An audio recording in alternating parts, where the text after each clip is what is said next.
Hello everyone, welcome to career Pathshala where your career is my responsibility. तो जैसे कि आपको पता ही है कि आरआरबी पीओ के इंटरव्यूज के कॉल लेटर जो है वो आउट हो चुके हैं। आरआरबी पीओ के जो इंटरव्यूज हैं वो 12 नवंबर से लेके 28 नवंबर तक हैं और डाउनलोड जो आप कर सकते हो 5 नवंबर से शुरू हो चुकी थी आपकी डाउनलोड की आप आईबीपीएस का आरआरबी पीओ का इंटरव्यू का जो कॉल लेटर है उसे आप डाउनलोड कर सकते हैं 5 तारीख से। तो डेट्स हैं हमारे पास 12 से 28 नवंबर, राइट।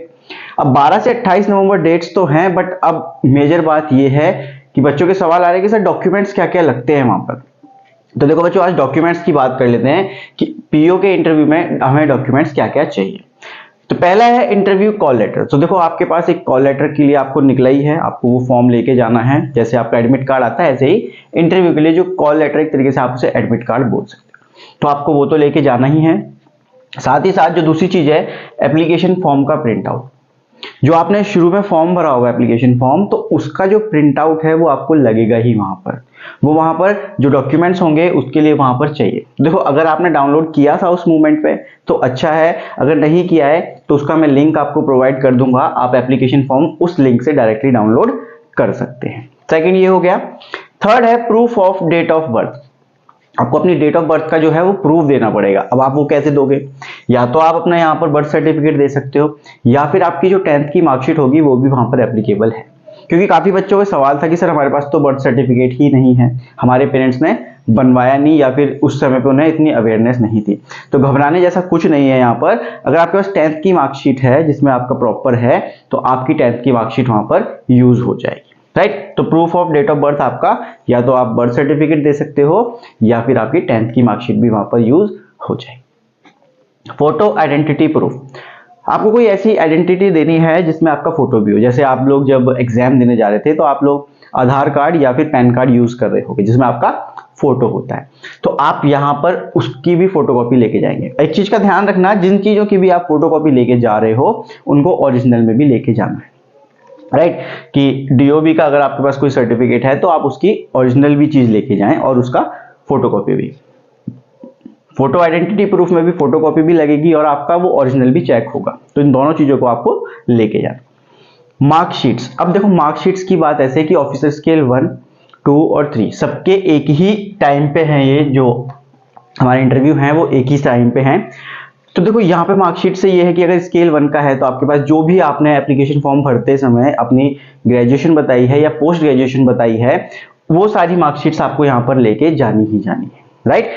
और अगर स्केल 2 है तो आपका कुछ फील्ड होगा, उसकी मार्कशीट्स आपको वहां पे लगने वाली है। तो जो भी आपने इंफॉर्मेशन दी है अपनी क्वालिफिकेशन, एजुकेशन क्वालिफिकेशन को लेके, वो सारी मार्कशीट्स आपको वहां पर लेके जानी ही है, ठीक है। अब बात आती है लास्ट में सर्टिफिकेट्स की।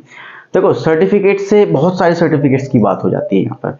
जैसे छोटे एक एक करके बात कर लेते हैं। सर्टिफिकेट्स में आपके पास ऐसे हो सकता है कि कोई फिजिकली जो हमारे पीडब्ल्यूडी वाले में जो आते हैं बच्चे, उनका सर्टिफिकेट तो आपको दिखाना पड़ेगा कि आप भाई 40% से ज्यादा डिसेबिलिटी में आप आते हो।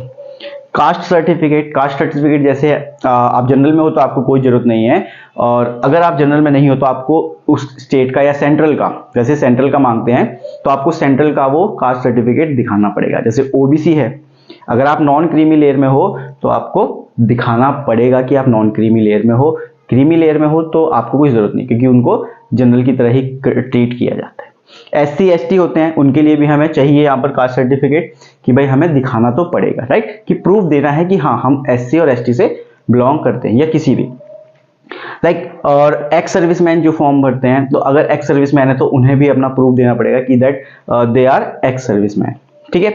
ये वाले प्रूफ आपको देने पड़ेंगे। और एक ईडब्ल्यूएस का भी होता है, ईडब्ल्यूएस का भी आपको यहाँ पर सर्टिफिकेट शो करना ही पड़ेगा कि भाई आप लोग ईडब्ल्यूएस की कैटेगरी से बिलोंग करते हैं, तो आपको ये प्रूफ करना पड़ेगा वहां पर, राइट। चीज का ध्यान रखना कि अगर आप इसमें से कुछ भी भूलते हो तो ये आपकी रिस्पॉन्सिबिलिटी है, वहां पर आपको रिजेक्ट कर दिया जाएगा। अगर आपके पास कुछ भी ओरिजिनल में प्रेजेंट नहीं होता है या फिर फोटोकॉपी आपके पास नहीं होती है तो आपको वहां पर रिजेक्ट कर दिया जाएगा। ये बिल्कुल क्लियरली मेंशन है। जो स्लॉट आपको इंटरव्यू का मिला है आपको उसी स्लॉट में पहुंचना है और ऑन टाइम पहुंचना है। अगर आप टाइम से लेट हो जाते हो तो आपको वहां पर रिजेक्ट कर दिया जाएगा। भले ही आपका टाइम 10 बजे है, आपका नंबर जो है वो भले ही 12 बजे है, बट आपको टाइम से पहले वहां पर पहुंचना है। इसको इनडिसिप्लिन में डाल लेते हैं अगर आप लोग लेट पहुंचते हो तो ये सब चीजें आपको डॉक्यूमेंट्स में चाहिए। और इसके अलावा अगर आपको कोई भी जानकारी चाहिए तो आप मुझे कमेंट कर सकते हैं, आप मेरे से पूछ सकते हैं। तो ठीक है बच्चों, मिलते हैं अगली वीडियो में, तब तक अपना ध्यान रखें और कंसिस्टेंटली प्रिपेयर करते हैं।